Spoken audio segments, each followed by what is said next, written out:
Hello all and welcome to my Sleeping Beauty tutorial. The first thing I'm going to be talking about is the gorgeous costume right here. It would not be complete without this gorgeous costume from amiclubwear.com, and it is their sleeping princess costume. I saw it on the website and it's such an affordable price compared to cosplay websites that sell their costumes for over $100, sometimes $250, but this costume is only $55 and the quality is absolutely amazing. I felt like a real princess. I did not want to take it off, and it looked just like Sleeping Beauty's costume, and it fit the body so well, and I am a size small. Moving on to the makeup, which is my favorite part. I've been wanting to do Aurora for the longest time, but I needed the costume, and I'm so glad I found it on AMI Clubwear. So the first thing I'm going to do is foundation. I'm taking this Fenty Beauty foundation for an overall perfect complexion. I absolutely adore this foundation. It makes your skin very doll-like and perfect, just like a Disney princess should look. I saw Aurora, the girl who is playing her at Disney World, and she was absolutely beautiful. I was inspired ever since, and it's taken me a couple of months to collect all the items such as the wig and the costume.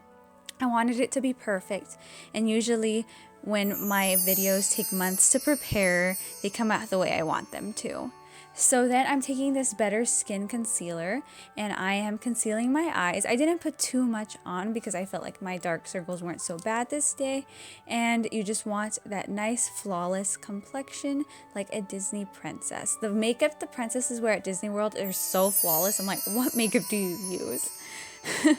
Now I'm taking my Airspun powder to bake my face, and this usually makes your face very nice and matte and perfect overall.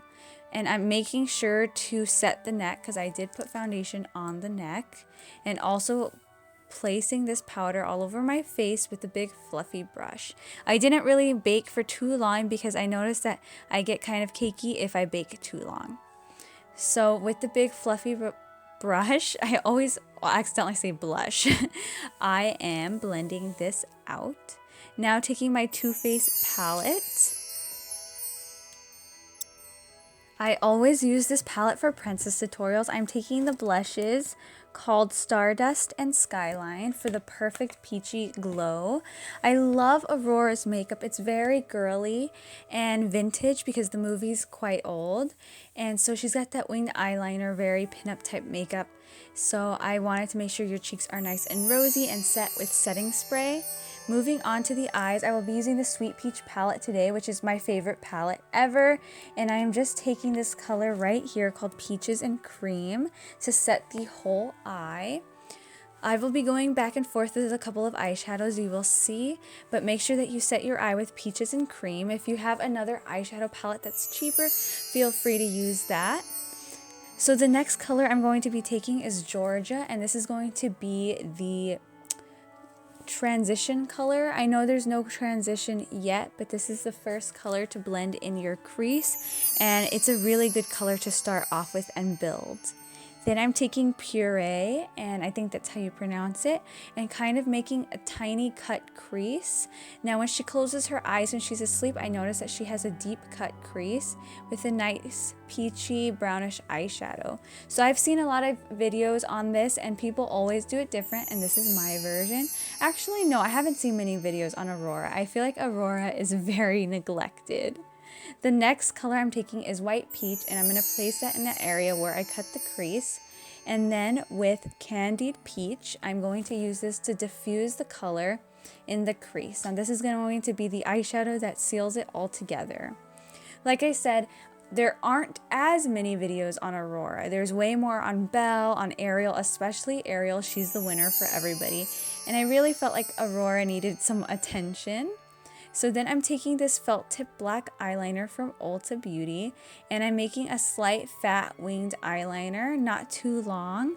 When she closes her eyes, it's a very tiny wing, and usually when I see renditions of her or just new pictures, her winged eyeliner is kind of fatter at the ends. And then you want to connect that to your inner corner, and then taking these Last Couture lashes from Kiss, the Foam Mink collection in Boudoir.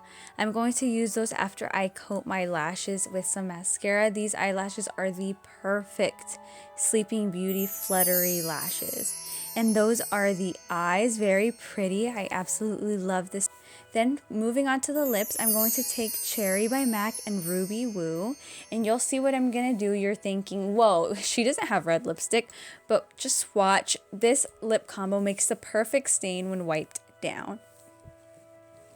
So as you can see, I'm lining my lips and then I'm going to just pat Ruby Woo in. And I just dab off excess lipstick, and then I'm going to take this NYX lipstick in Stockholm right here and place it over it, and it gives you that perfect pinky Aurora lip. So there you have it. This is my tutorial on Aurora Sleeping Beauty. I absolutely love the way this turned out, and I can't wait to do the next Disney princess.